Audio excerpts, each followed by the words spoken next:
So I want to make it clear from the get-go that this isn't really a video about things that I hate about the Focus RS.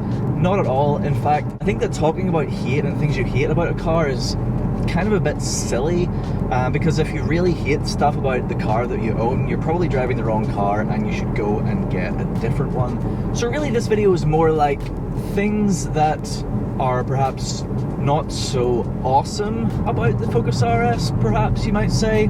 Something along those lines, but you get the idea. So let's get started. Alright, so first up is other people. So what I mean by that is the way that some people react to the Focus RS. So the way I see it is there are three kinds of people, broadly speaking. There are the people who don't really care at all. There are people who look at the car and go, yeah, sweet, you know, maybe other car enthusiasts, you know, maybe driving a different kind of car, give it some revs, happy days, all good fun, car community, that's all good. And then there's the kind of people who see the Focus RS on the road, this is, other drivers, and they just drive like absolute dicks. And there's no real reason for it. I mean, all I can really sort of guess is that they think that they want to prove that their little shitbox can keep up even though you're driving through a 30-mile-an-hour zone or whatever, and they just sort of look a bit stupid.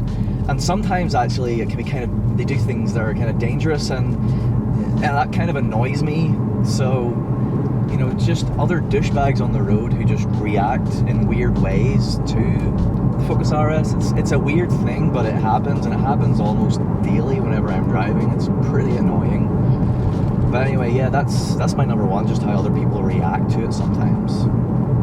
Okay, next up for me is the standard wheels. So my Focus RS has the standard RS wheels, and of course, whenever buying from new, you could option the Ford Forged wheels if you wanted to. And now, I mean, it's subjective as to which ones you think look better or worse. But the reason why they kind of grate on me a little bit is that they're so hard to keep clean, and they're harder than other wheels to clean because they're like this multi-spoke design, but like it's lots of spokes all the way around, and it's kind of annoying getting your hands in around that to try and clean. So it's a bit of a pain to do that. So I mean, it seems kind of minor and small, which it is really, and I do quite like the look of the wheels. I think they're pretty cool, especially that I have them in black. I think whenever you get the standard wheels in anything other than a dark color, I'm not really sure if I really like how they look, but in black I think they look pretty great. As far as wheels, I have got it in my head that I want to get a different set of wheels, and so I've looked into various different options. I'll probably do a video on it at some point in terms of how I would be coming to the decision on which wheels to get. If you want to, we can get the discussion started early on that one. If you want to, throw a comment down below what wheels you like, what wheels you don't like. But yeah, just a little minor annoyance is just how annoying the standard wheels are to maintain. So in at number 3 is the whistle noise that you get from the turbo. So I feel like I need to explain what exactly I'm talking about with this one. So there is this little thing on the turbo housing. It's a little resonator. In most cases you probably won't hear it, but as soon as you start doing anything really to your intake, it starts to become a bit more apparent. So if you get an aftermarket intake, if you take your sound deadening off, you're gonna hear this most likely. It's kind of like air blowing on top of a bottle. It's like a sort of noise. And well, I mean, I think it's kind of ironic the fact that a little resonator generates an annoying noise. But anyway, it only really happens under low, like partial revs. So if I kind of like, can you hear that? As soon as you get up in the rev range, you hear it less. It kind of, you don't notice it so much. It is just sort of low revs under partial under partial throttle. So like I'll slow down a little bit here. Second gear. Partial.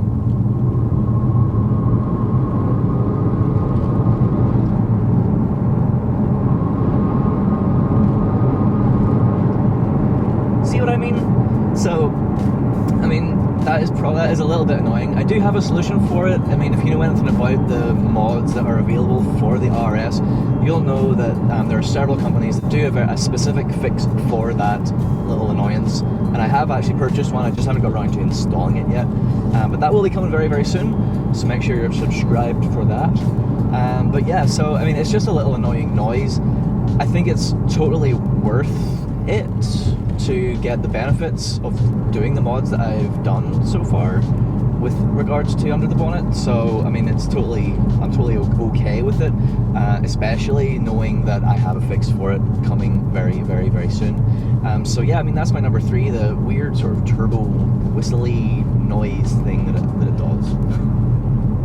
Alright, then in at number 4 we have MPG. Now, I did not buy the Focus RS for its fuel economy.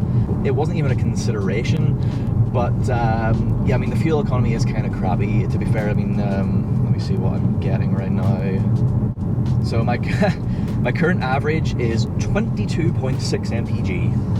Now that, of course, will to a degree be my own fault for the way that I like to drive it. I like to drive in sport mode, and I like to drive it in such a way that I make as much noise as possible at all times. You know, the theatrics of the car are something that really give it its character, and those are some things I really, really love. So, I mean, the fact that the MPG kind of sucks, I'm not really overly bothered by. I think the main thing that bothers me about it, I suppose, would be the fact that the fuel tank doesn't really seem to be that big. It doesn't really seem to be that much bigger, if any bigger at all, than my old Fiesta ST, which was obviously a smaller car.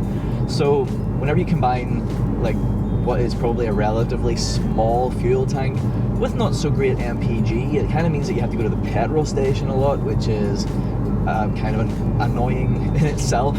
So I mean, that is kind of where the main annoyance lies with MPG for me. It's not like the cost of it or anything, but yeah, I mean, I suppose you could call this one running to the petrol station all the time. That's kind of the main annoyance, I guess, with this one.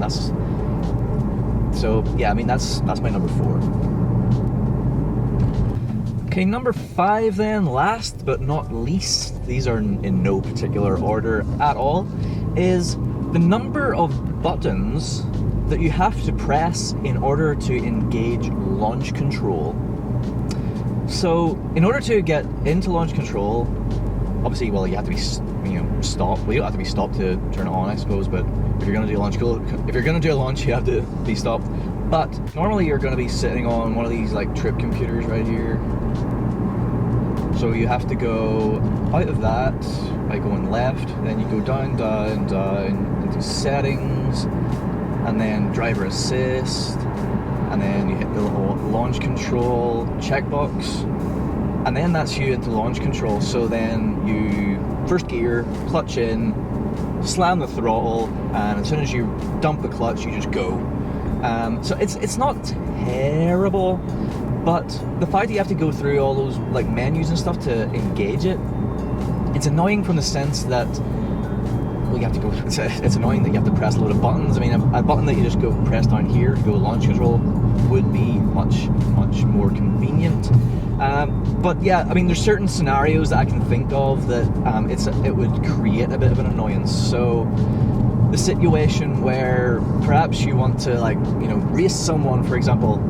So if there's like a short space of time where you need to go from agreeing to a race to getting away, you can't really just go look at them and go like, all right, hold on a wee minute. You might look like a bit of a douche if you're sitting pressing all these buttons just to try and get launch control up. So the other scenario then is kind of the opposite of that. If there's too long of a period of time to have to wait, so if you engage it and then you're sitting waiting for your green light, it will time out after a certain amount of time. So you could think, all right, I've got this engaged, good to go, and then the green light comes on and it's actually disengaged itself, and you just sort of spin up and you don't get anywhere fast.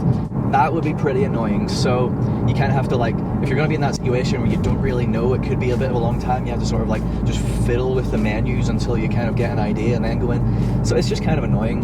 Now, Interestingly, I was doing a little bit of research the other night, and the M400 from Mishimoto has a piece of functionality which is always on launch control, which means that you don't ever have to go through that menu system. If you just want to do a launch control, you just stop, first gear, clutch, bang, go, and you can just do it over and over again. So that is awesome. That Mishimoto have obviously realized that this menu system is a bit fiddly.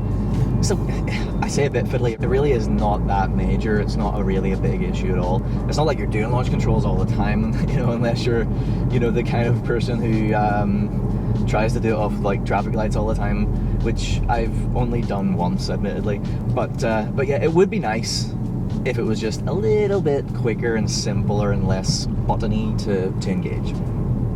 I think overall the launch control system on the RS is pretty good. At least with the Ford system, we can do it basically anytime we like. Unlike some other cars which only let you do launch controls whenever the conditions are very particular, and then if you do one, then it doesn't let you do another one for a while. It has to take a little rest. You know, some launch control systems are a wee bit funny like that, but the Ford system is just like, no, go for it, man, go for it, happy days. Which I really love. It's really cool. Just the buttons. Just let them. There's 5 less than awesome features, I guess you might say, with the Focus RS. All very minor, and several of them with upcoming solutions potentially. So, you know, it's no big deal. So at this point, I guess we can get a discussion going. If you have an RS, maybe you don't have an RS, maybe you're thinking of getting an RS.